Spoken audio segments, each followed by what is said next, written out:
Ladies and gentlemen, boys and girls, children of ages, welcome to Robert Sports. I'm your host, Robert. Wrestle Kingdom 15 review, Night 1 and Night 2. Two of the most emotionally charged, just adrenaline pumping, just edge of your seat shows that I've seen in a long time. We had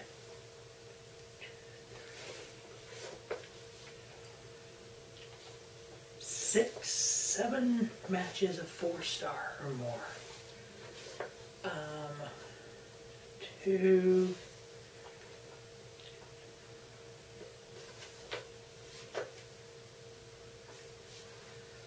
So in Night 1, based on my picks from the preview, in Night 1, I was 5-1, straight up picks. On Night 2, I was 2-3. These matches were just, words can't describe what we watched here. So Night 1, let's get started here. We had the King of Pro Wrestling 2021 trophy. We had a Rumble match, 21-man Battle Royal Rumble type match. The final 4 of that went on to Night 2 to wrestle for the KOPW 2021 trophy.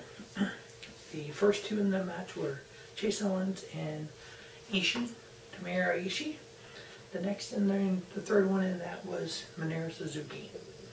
I mentioned that because Ishii and Suzuki had a chopping battle that I have never seen in my life. 2 people chopping each other so hard.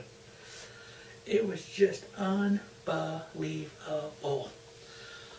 It ended up being the final 4 was Chase Owens, Battle of Fale, Ibushi, and Toru Yano.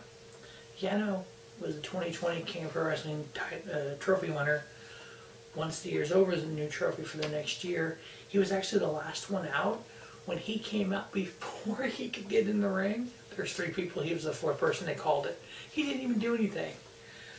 So those 4 went on to Night 2. We'll get to the results of that. I give it 3.5. I enjoyed the little Royal Rumble type match.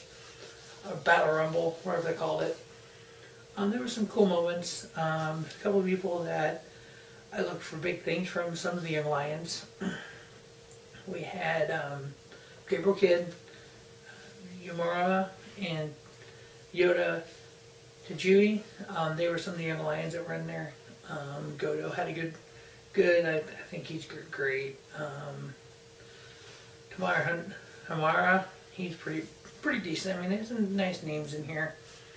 And so we'll get to Night 2 on the Fatal 4-Way there. For next match on the card, we had the #1 contender for the IWGP Junior Heavyweight title. We had the Super J winner, El Phantasmo, versus the Best of Super Juniors winner, Hiromu Takahashi.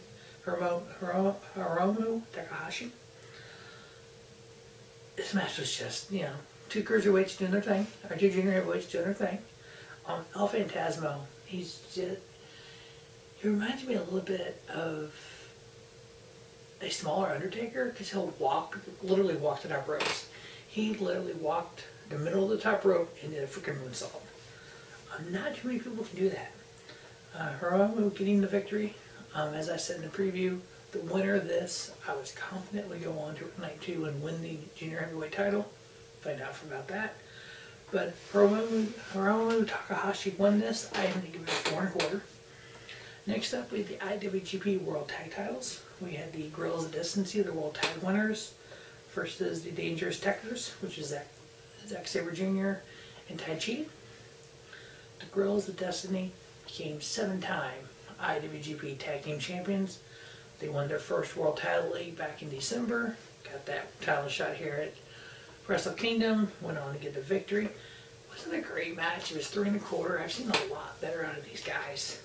So we'll see what happens with the Dangerous Tekkers. But Zack Sabre Jr. in the tag team with Tai Chi. So we'll see what happens with that. Next up, we had the #1 contender briefcase for the IWGP United States title on the line. We had Jon Moxley come out and do a promo beforehand, basically saying, yeah, I'll be whoever wins this match, I'll go beat him, I don't care. So we'll definitely have Moxley defending the IWGP United States title versus either Kenta or Satoshi,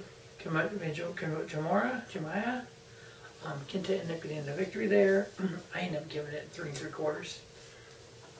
Next up, we had the Ace, Hiroshi Tanahashi versus Great O'Khan. A lot of people think that Great O'Khan is trash. He kind of is. He is a prodigy, I guess, of Will Ospreay, so we'll see where that where that ended up going.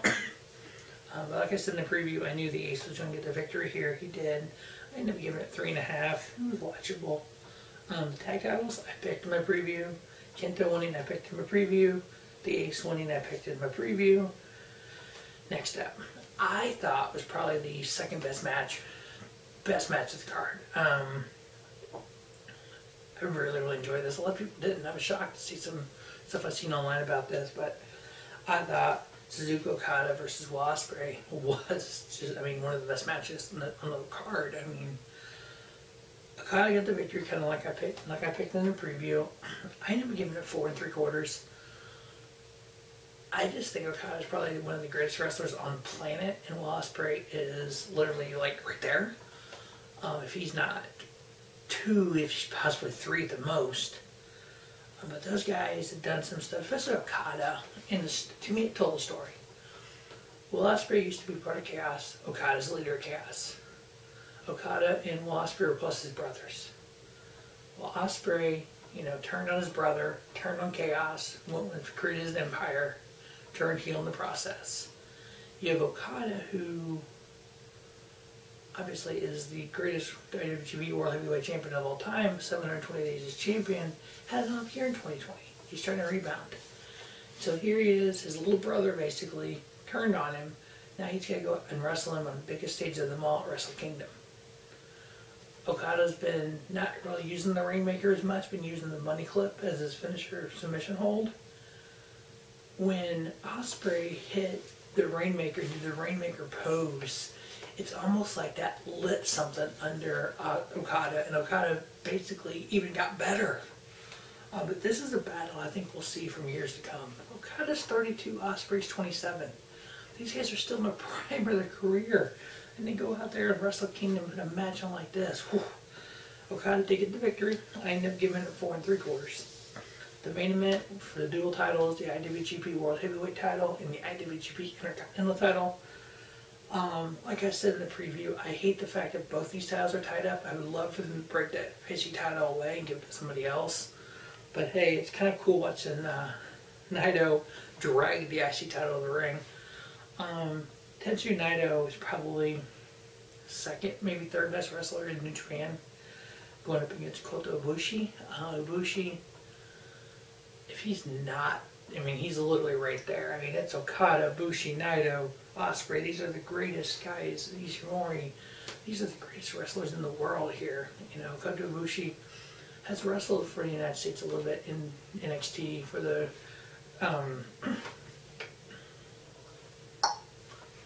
Cruiserweight Classic. Watch him spit it out. A long time tag team with Kenny Omega.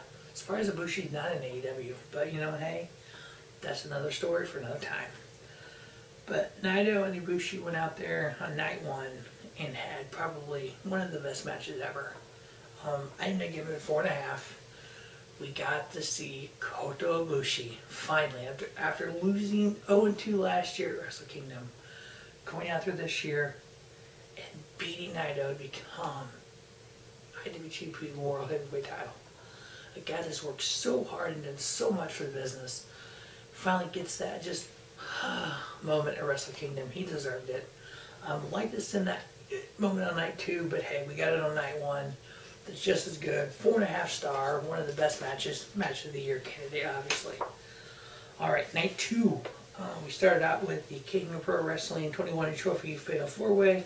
Bushi, Bad Luck Fale, Chase Owens, and Yano. Yano got the victory. Chase Owens and Bad Luck Fale had a little Bullet Club members kind of feuding a little bit, so I don't think there's any issues with the Bullet Club, but we'll see. Yano getting the victory there.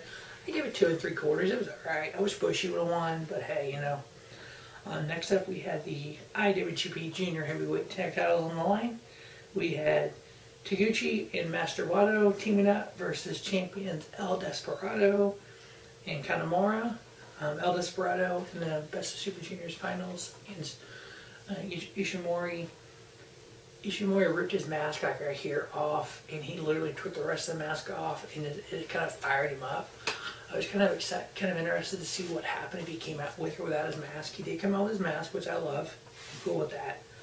But then, you know, El Desperado and Kanemaru actually getting the victory there for the tag titles. I didn't think they would. In the last 7 Wrestle Kingdoms, the tag titles, the Junior Heavyweight tag titles, has changed hands. This year they did not. Cool. I even think they gave it a 3-star match.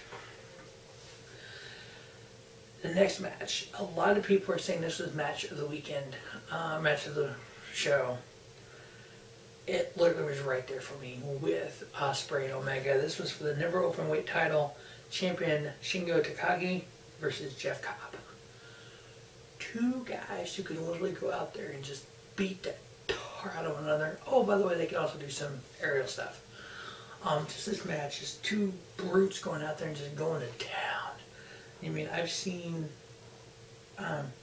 Shingo go out there with Ospreay and put on a freaking 5-star match. I've seen Jeff Cobb go out there and do the same. You put these guys together and you just had an explosive, intriguing, just brutal fight. Like I said in the preview, I thought they would put the title on Cobb. They did not. Takagi ended up retaining the title here. I give it 4 3/4, like I did Ospreay and Omega, or Ospreay and Okada. Those are literally the 2 best matches. Next up, we had Evil versus Sonata. As we all know, Evil and Sonata were tag partners with LIJ. Evil obviously was 3rd, 4th in line in LIJ. Turned on his partner, went to Bullet Club, became dual champion of Bullet Club, beating Naito last year and then losing to Naito. Coming here and losing to Sonata. I love how they're going to build Sonata up a little bit here. I thought that was a great match. I give it 4-star. Really terrific match there. Main event, or the sub-main, main event, or sub-main event, excuse me. We had the IWGP Junior Heavyweight title on the line. We had Taiji Ishimori defending his title versus Hiromu Takahashi. Takahashi 2 other times won the IWGP Junior Heavyweight title at Wrestle Kingdom. He did that once more here. Takahashi getting the victory. I ended up giving it 4 1/4. It was a nice little match. I enjoy the kind of flippy kind of lucha libre style, which the junior heavyweights bring. I really enjoyed that. I'm going to get it 4 1/4. The main event. We had the IWGP World Heavyweight title and the IWGP Intercontinental title on the line. We had champion Kota Ibushi versus Jay White. To me, this match started off pretty slow, and we found out why. 48 minutes and 5 seconds later, which is the longest main event in Wrestle Kingdom history, we had Kota Ibushi. You know, Jay White, he tries to play this kind of leader of the Bullet Club heel, kind of I'm better than you, which he's really not. He's a good wrestler, don't get me wrong, I like him, but I don't like this attitude of his. He was taking it to Ibushi for a long time, you know. I beat you for the briefcase at whatever show that was, for the G1 briefcase. This is how I beat you, I'm going to beat you like that again. It just, Jay White doesn't do a lot for me. Ibushi does. This match was just edge of your seat moments, just so many of those. Bushi getting that victory, retaining his title. I give it 4 1/2. Ibushi main event, 2-0 main events at Wrestle Kingdom this year. 2 4 1/2-star classic matches. 2 matches that we're going to look back in 12 months going, do you remember when Ibushi beat Naito and Jay White back-to-back nights, both 4 1/2-star match? Oh yeah, I watched it, you know. So that's where this card was for me. So, some great matches. So again, my picks. I got right the tag titles, Gorilla Destiny. I got right Kenta winning. Tanahashi beating Okada beating Ospreay, and then Bushi winning night 1. And like I said, if Bushi won night 1, he was winning night 2. There wasn't going to be 2 changes. They were going to change the titles once. Last year they changed on night 2. This year they changed on night 1. I didn't get the junior tag titles with the number welterweight, but I got Evil. Did not get Evil and Sonata. So I got the junior heavyweight title and then the main event. So 7